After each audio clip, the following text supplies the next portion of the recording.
How to change someone's name on Instagram chat. So hello guys, welcome back to my YouTube channel. In this quick tutorial I'll be showing you how to change someone's name on Instagram chat.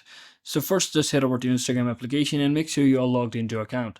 Now just select this message option at the top right corner, and once you're inside here, finally select the person of whom you want to change the name and simply click on this person's name. And once inside here, you should be seeing the option called nickname, and you can simply tap on it to basically change the particular person's name. But as you can see, it's not showing in my device.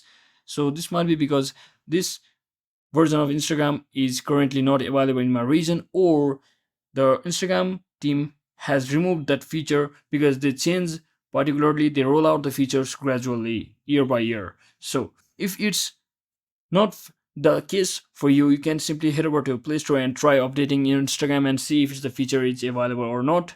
But if it's still not showing, then it might be the problem regarding your region or account, and Instagram tends to roll out with the features. So you just need to hope that they will be adding that feature in the future. So that's it for today, guys. I hope this video was informational. If it was, don't forget to like and subscribe to the channel. See you on the next one.